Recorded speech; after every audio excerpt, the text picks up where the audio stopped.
दोस्तों, जिस जनरेशन के बारे में अक्सर कहा जाता है कि ये जनरेशन किसी लायक नहीं है, कुछ नहीं बन पाएगी, इसी जनरेशन ने, इसी जेन जी ने नेपाल में सरकार गिरा दी है। नेपाल के प्रधानमंत्री केपी शर्मा ओली को मजबूर कर दिया है इस्तीफा देने पर।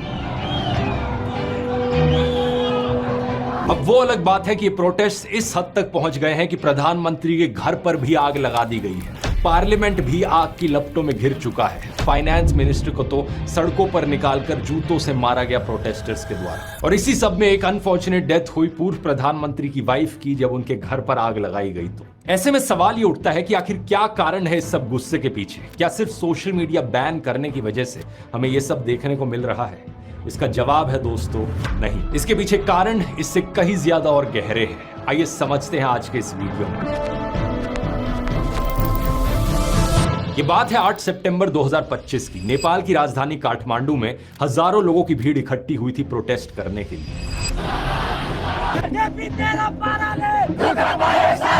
इनमें से ज्यादातर लोग 20-25 साल के नौजवान थे, जिन्हें जेन जी कहा जाता है। किसी ने स्कूल की यूनिफॉर्म पहनी हुई थी तो किसी ने कॉलेज की। इस प्रोटेस्ट को हामी नेपाल नाम के एक एनजीओ ने ऑर्गेनाइज किया था और प्रोटेस्टर्स काठमांडू के बीच मौजूद एक सिंबॉलिक मॉन्यूमेंट माइती घर मंडल से पार्लियामेंट की तरफ मार्च कर रहे थे। ये मार्च लगभग पूरी तरीके से नॉन वायलेंट और पीसफुल था, लेकिन सरकार के द्वारा पुलिस को तैनात किया जाता है प्रोटेस्टर्स को रोकने के लिए, और police water cannon, tear gas और रबर बुलेट्स इस्तेमाल करना शुरू कर देती है।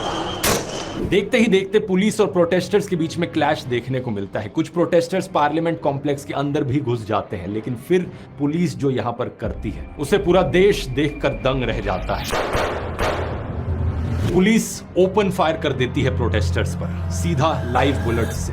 कम 19 प्रोटेस्टर्स यहां पर मारे जाते हैं। 400 से ज्यादा लोग घायल हो जाते हैं। ये कोई रबर बुलेट्स नहीं थी, बल्कि एक्चुअल बुलेट्स थी। मरने वालों में से एक 12 साल का बच्चा भी था। जाहिर सी बात है, इस तरीके की तानाशाही देखकर कोई भी चुप नहीं बैठना चाहेगा। जैसे ही ये खबर फैलती है जनता में, और लोग सड़कों पर आ जाते हैं प्रोटेस्ट करने के लिए। प्रोटेस्टर्स की संख्या बड़ी तेजी से बढ़ जाती है। पूरी की पूरी सड़क लोगों से घिर जाती है। सरकार कंट्रोल बनाए रखने के लिए दोपहर के 3:30 बजे कर्फ्यू लगाने की कोशिश करती है, लेकिन फिर भी कुछ नहीं होता। प्रोटेस्ट और बढ़ते जाते हैं। काठमांडू के अलावा पोखरा, बुटवल, भरतपुर और दमक जैसे शहरों में भी प्रोटेस्ट होने लगते हैं।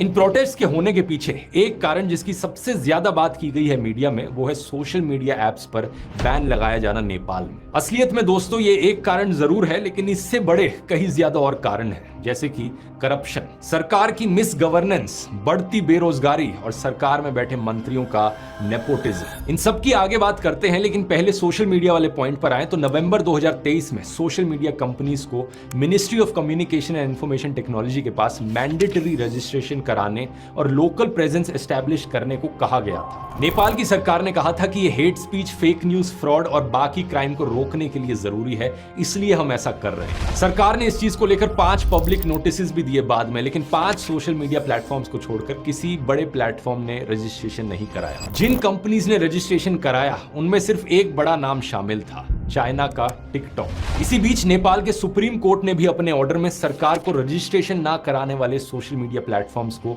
बैन करने की अनुमति दे दी थी। फिर इसी साल 28 अगस्त की बात है, सरकार सोशल मीडिया प्लेटफॉर्म्स को कहती है कि 3 सितंबर तक खुद को रजिस्टर कराओ, नहीं तो बैन लगा दिया जाएगा। लेकिन ज्यादातर सोशल मीडिया कंपनीज ने ऐसा नहीं किया और इसी कारण से 26 सोशल मीडिया प्लेटफॉर्म्स देश से बैन हो गए। Facebook, Instagram, WhatsApp, YouTube, Snapchat और ट्विटर जैसे लगभग सभी बड़े सोशल मीडिया प्लेटफॉर्म्स इसमें शामिल थे, एक्सेप्ट टिकटॉक।